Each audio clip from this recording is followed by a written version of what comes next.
Christmas. Behold, a virgin shall be with child, and shall bring forth a son, and they shall call his name Emmanuel, which being interpreted is God with us. Matthew 1:23.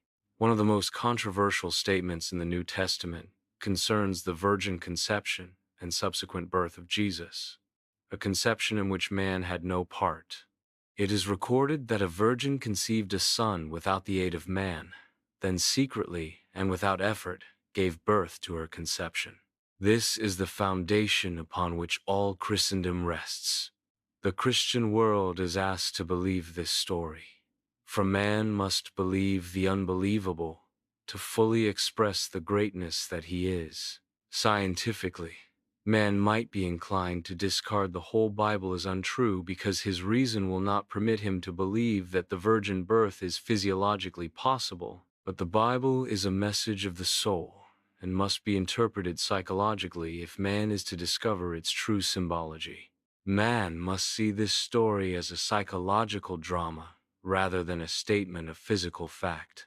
In so doing, he will discover the Bible to be based on a law which, if self-applied, will result in a manifested expression transcending his wildest dreams of accomplishment. To apply this law of self-expression, man must be schooled in the belief and disciplined to stand upon the platform that all things are possible to God. The outstanding dramatic dates of the New Testament, namely, the birth, death, and resurrection of Jesus, were timed and dated to coincide with certain astronomical phenomena. The mystics who recorded this story noticed that at certain seasons of the year, beneficial changes on Earth coincided with astronomical changes above. In writing this psychological drama, they have personified the story of the soul as the biography of man. Using these cosmic changes, they have marked the birth and resurrection of Jesus to convey that the same beneficial changes take place psychologically in the consciousness of man as he follows the law. Even to those who fail to understand it, the story of Christmas is one of the most beautiful stories ever told. When unfolded in the light of its mystic symbology, it is revealed as the true birth of every manifestation in the world. This virgin birth is recorded as having taken place on December 25, or, as certain secret societies celebrate it, on Christmas Eve, at midnight of December 24th.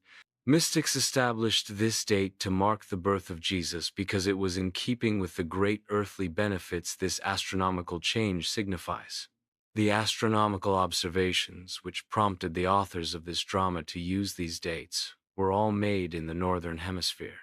So, from an astronomical point of view, the reverse would be true if seen from the southern latitudes. However, this story was recorded in the north, and therefore was based on northern observation.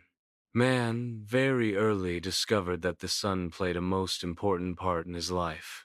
That without the sun, physical life as he knew it could not be. So these most important dates in the story of the life of Jesus are based upon the position of the sun as seen from the earth in the northern latitudes. After the sun reaches its highest point in the heavens in June, it gradually falls southward, taking with it the life of the plant world so that, by December, almost all of nature has been stilled. Should the sun continue to fall southward, all nature would be stilled unto death. However, on December 25, the sun begins its great move northward, bringing with it the promise of salvation and life anew for the world.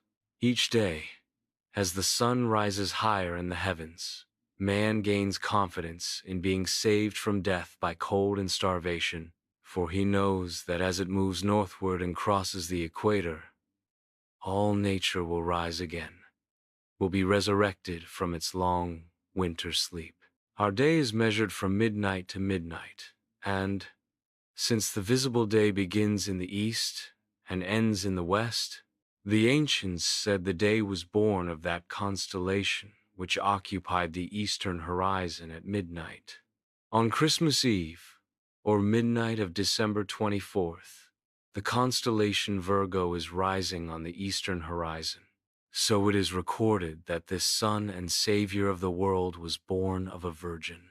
It is also recorded that this Virgin Mother was traveling through the night, that she stopped at an inn and was given the only available room among the animals. And there in a manger, where the animals fed, the shepherds found the Holy Child, Child of God. If you like our content, don't forget to like, comment, hit that share tab, and subscribe for more. God bless. The animals with whom the Holy Virgin was lodged are the holy animals of the zodiac. There, in that constantly moving circle of astronomical animals, stands the Holy Mother, Virgo, and there you will see her every midnight of December 24th, standing on the eastern horizon as the Son and Savior of the world starts his journey northward. Psychologically, this birth takes place in man on that day when man discovers his consciousness to be the Son and Savior of his world. When man knows the significance of this mystical statement, I am the light of the world, he will realize that his I am, or consciousness, is the sun of his life, which sun radiates images upon the screen of space. These images are in the likeness of that which he, as man, is conscious of being. Thus, qualities and attributes which appear to move upon the screen of his world are really projections of this light from within himself. The numberless unrealized hopes and ambitions of man are the seeds which are buried within the consciousness or virgin womb of man. There they remain like the seeds of earth, held in the frozen waste of winter, waiting for the sun to move northward or for man to return to the knowledge of who he is. In returning, he moves northward through recognition of his true self by claiming, I am the light of the world. When man discovers his consciousness, or I am to be God, the Savior of his world, he will be as the sun in its northern passage. All hidden urges and ambitions will then be warmed and stimulated into birth by this knowledge of his true self. He will claim that he is that which heretofore he hoped to be. Without the aid of any man, he will define himself as that which he desires to express.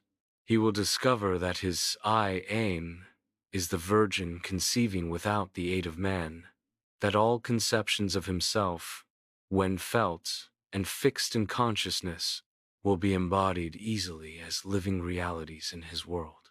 Man will one day realize that this whole drama takes place in his consciousness, that his unconditioned consciousness, or I am, is the Virgin Mary, desiring to express that through this law of self-expression, he defines himself as that which he desires to express, and that without the help or cooperation of anyone, he will express that which he has consciously claimed and defined himself as being.